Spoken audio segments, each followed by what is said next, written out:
Hello everyone, welcome back to Clusterbmilkshake. I am your host, along with support puppet Mr. Chicken. Yes.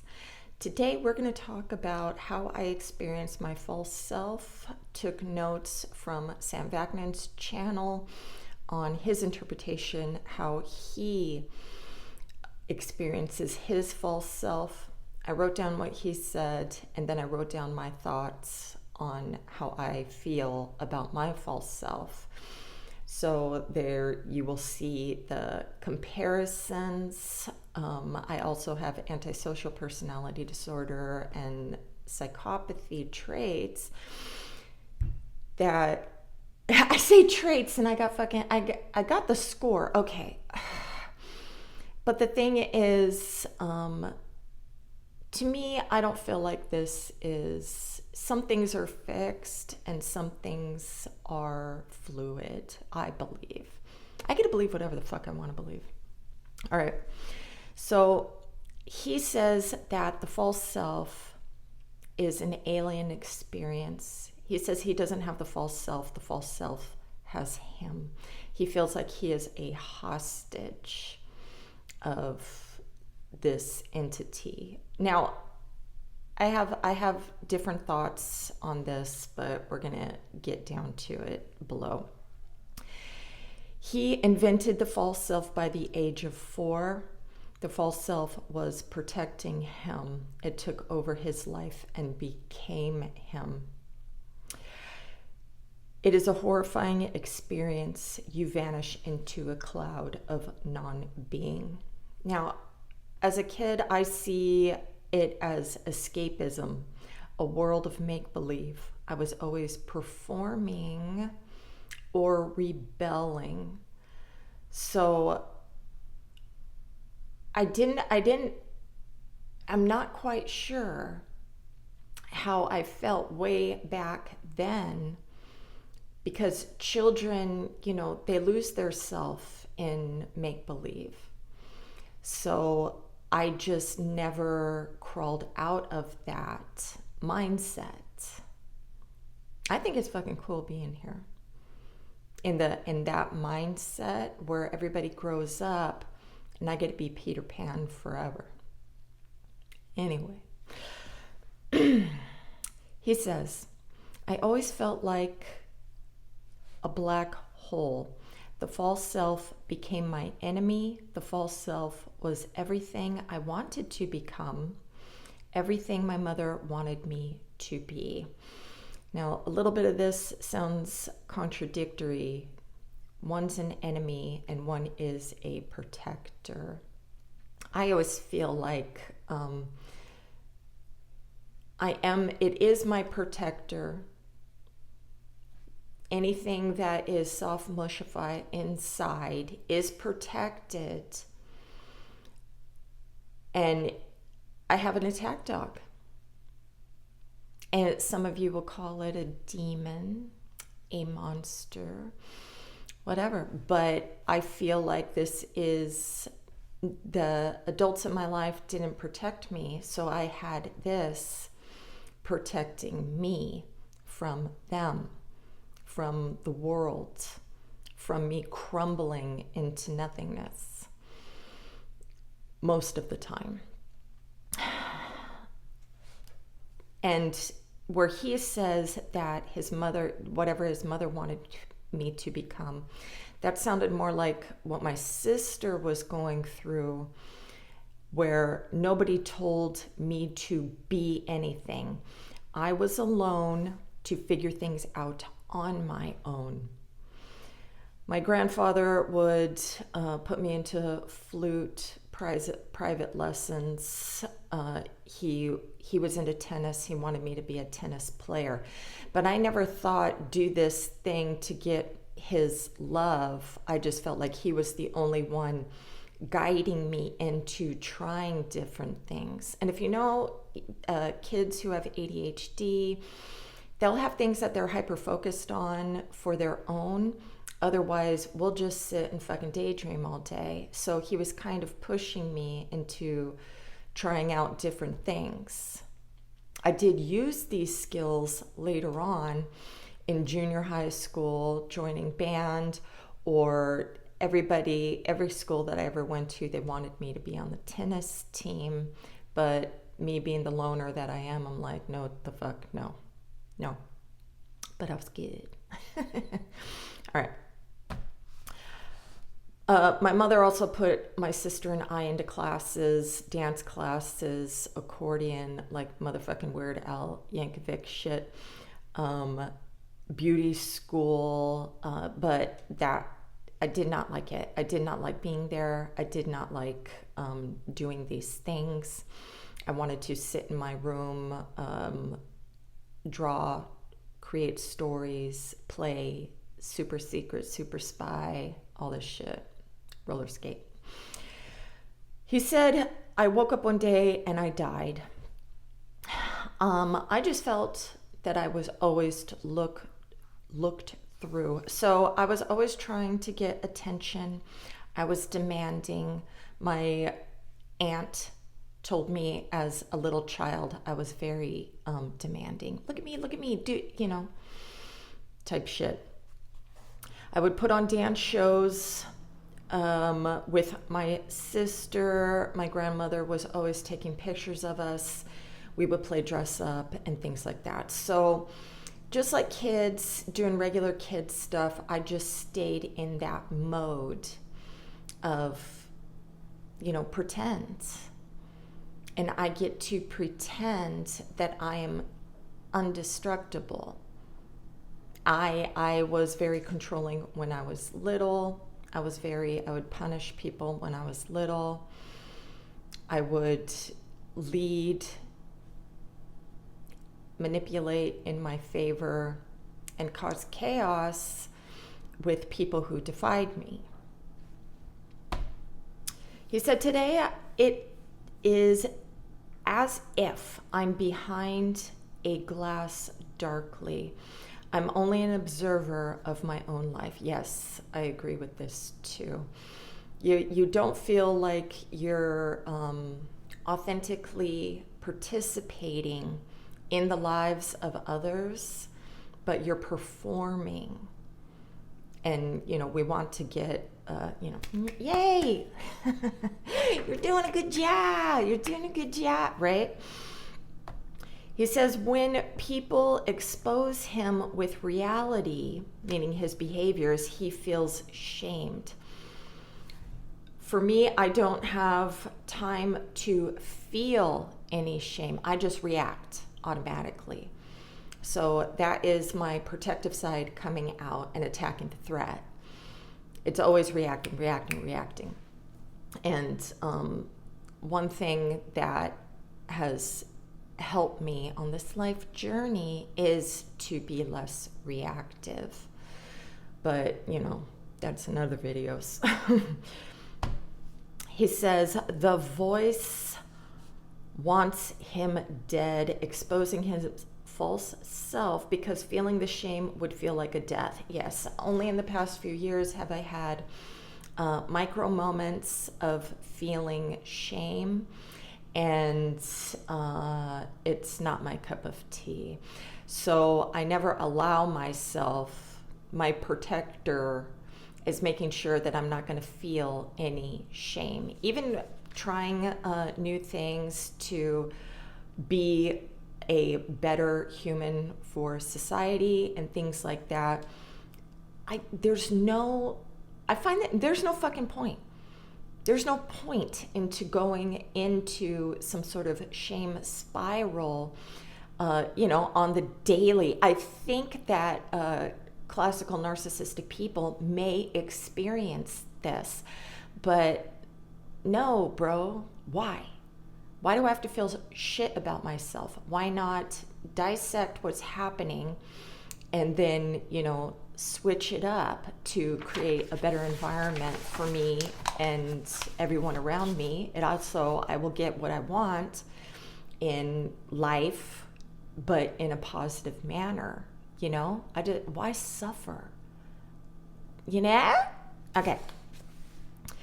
If you strip us of, I'm saying this, if you strip us of our false self, what would be left but a sad, depressive filled with pain and shame. No, thank you. To me, it does feel like a possession by a protector rather than a demon. I just have to tame that protective side to relax. But the pretender is always active. The fake smile, the charmer, the clown, the kind helper, the empathetic friend. The things that I am doing, I am getting a response from you. And it's better to get a positive response than a negative.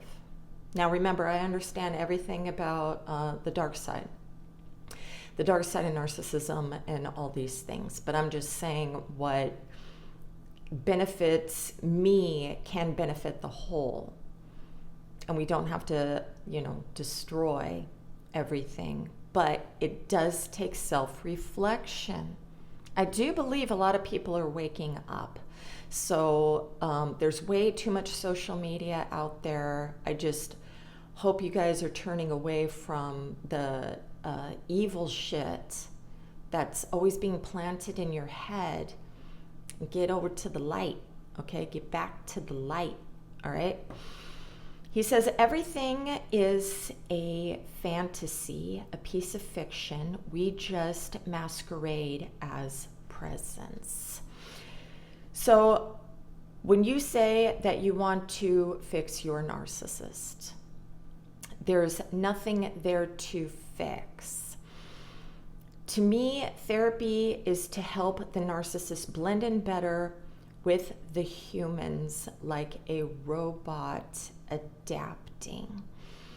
Now, it's going to take a lot of the narcissist not listening to those voices, those thoughts of their past, and to believe in what they want to believe about themselves in the present. And if it is a grandiose sense of self, that isn't a bad thing, as long as they're not stepping on the heads to get ahead and harming others, and creating this negative bubble around them. I think a lot of you need to get into that grandiose sense of self, because when you are giving yourself self-love, you can love yourself through others.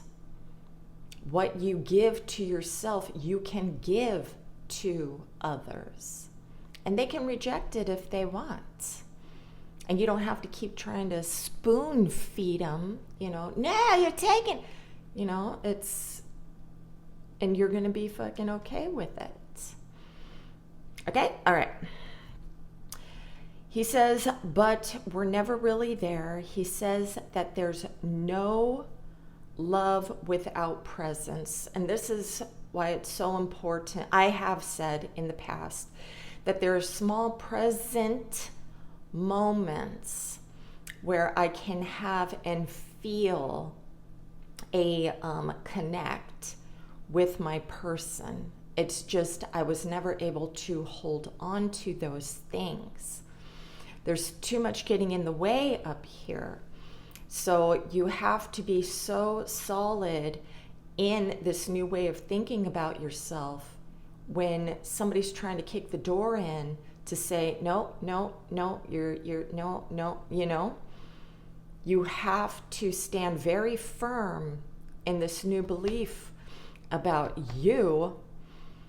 And it's so easy when you're impulsive to, go and fuck it up and everything. I mean, you really have to practice being present. You really do. So, my life isn't garbage, that it's up to me. So I don't always go around blaming others for things, because now I know I'm the common denominator. It's me. If I want to change my world, I change myself. But I had to go on this journey to do so. So when you're like, tell me what to do so I can change them. No, you change you. You change you, how you feel about you. Stop trying to change them to love you. Change yourself to love yourself. Okay? Being around us, you will experience this absence of a black hole, or experience our literal absence.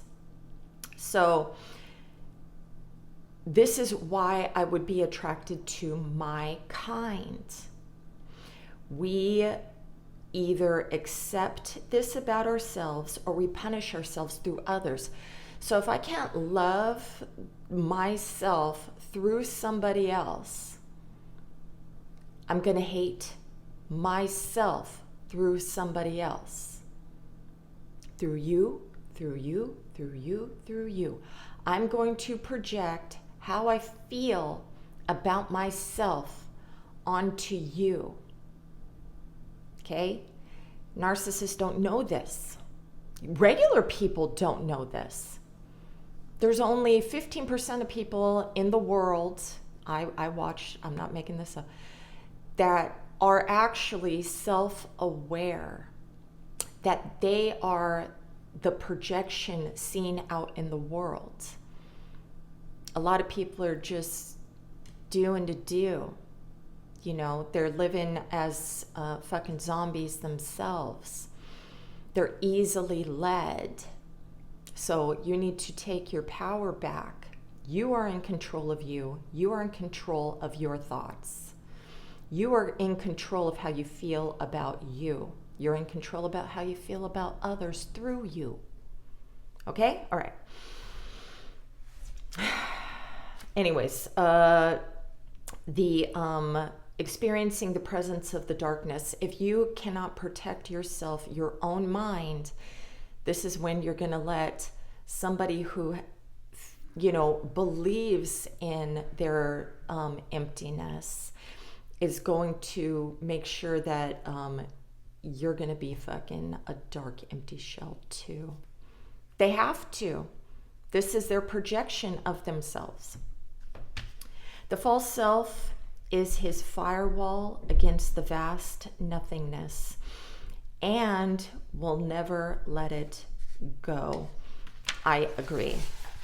So even if, when I'm telling you all these positive things, if this is my new mask that I'm wearing, I get to believe in whatever I believe in my make-believe world.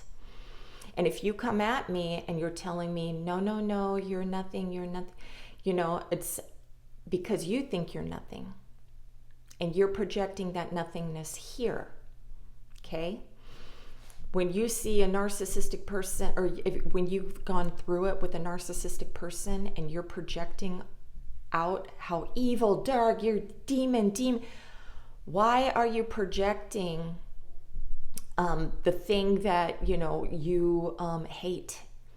You are filled with hate. And there is reasons of this person doing it, but this was a lesson of something that was lacking inside of you that you kept allowing. I have talked to way too many fucking people, told them the truth about things, and they will not leave. They will not leave their fucking partners because they do not have the strength. They don't believe in themselves. They would rather be in this place where they feel comfortable. They feel comfortable being treated badly. All right, where am I? Okay.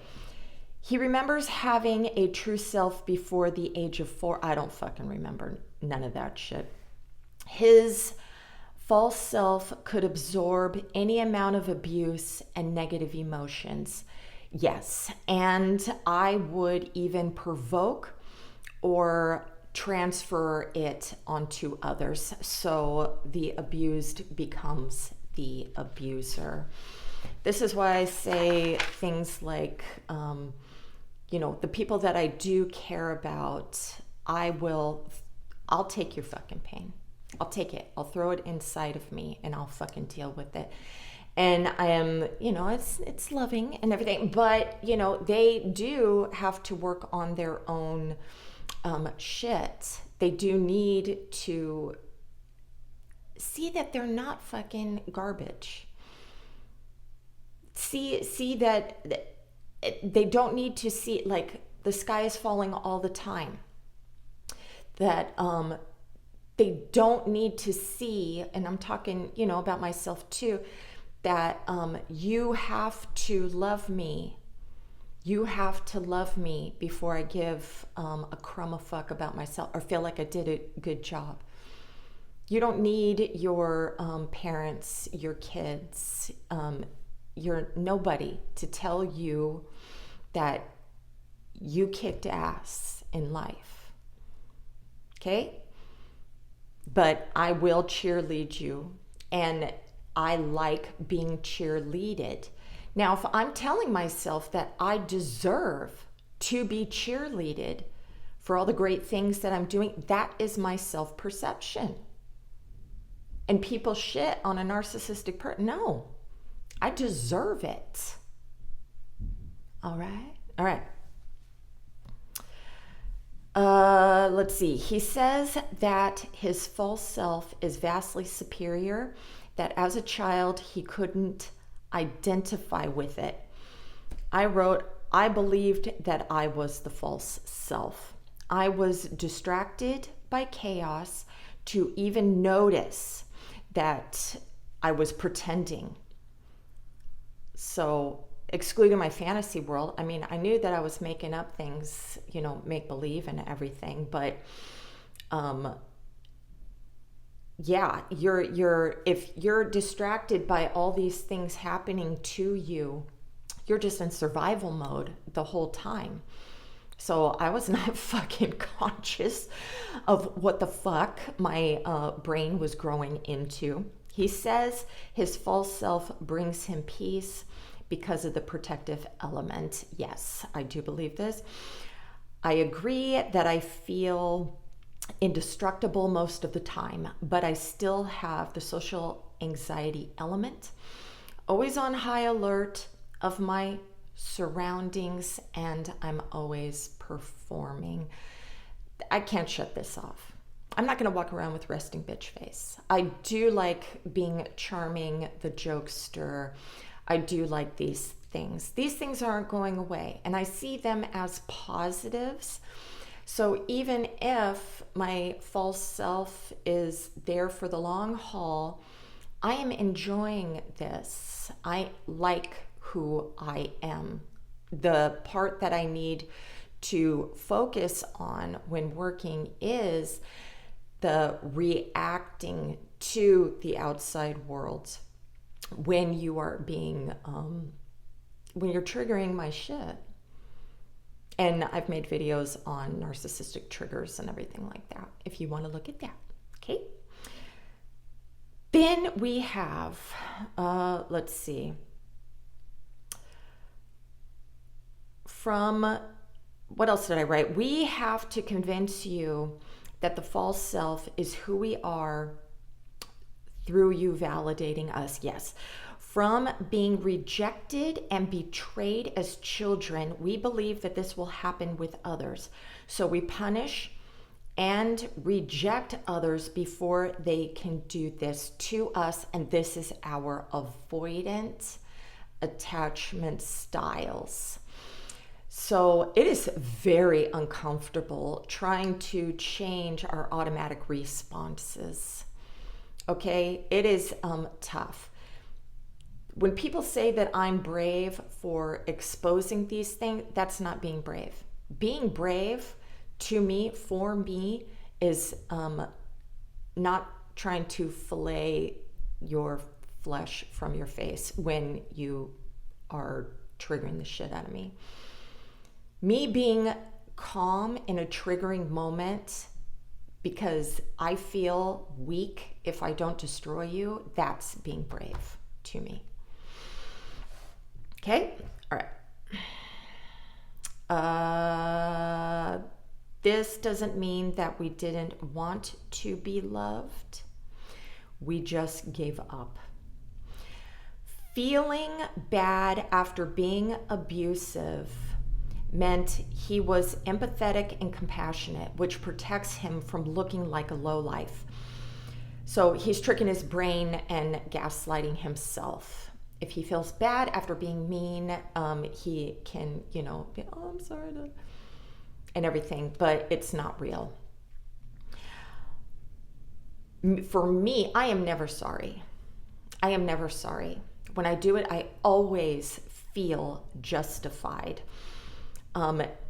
If I care about you and fear your rejection, you will get a fake apology. The fake apology is for you. It's not for me. I'm not going to feel the thing, but I don't want you to leave. So you will get, okay, this is what you want me to say. And it's not malicious and evil. I cannot empathize with that feeling that you were going through unless you do the same thing back to me and I can be aware of that. And you say, I'm just doing the same thing that you're doing to me, and I'll be like, fuck. Otherwise, I'm just going to get mad at you. Does that make sense? Okay.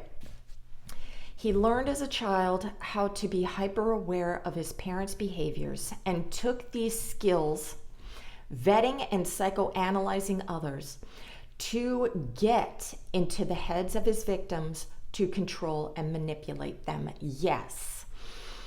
It's not always done with malicious intent, but when the good is mixed with the bad behaviors, you will become psychologically damaged. Okay? So being good to you after being bad is we don't want you to go anywhere. Otherwise, we would just be continuously bad. If somebody's being continuously bad, you need to get away from that. They really fucking hate themselves. Okay?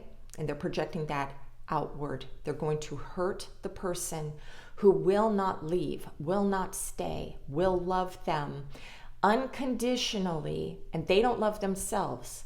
So they are going to push, and even get dangerous, physically harming you or even unaliving you, okay, to get you away from them. Anyway, I hope that was helpful, and I will put Sam Vaknin's video in the description box so you can watch how he talks about himself.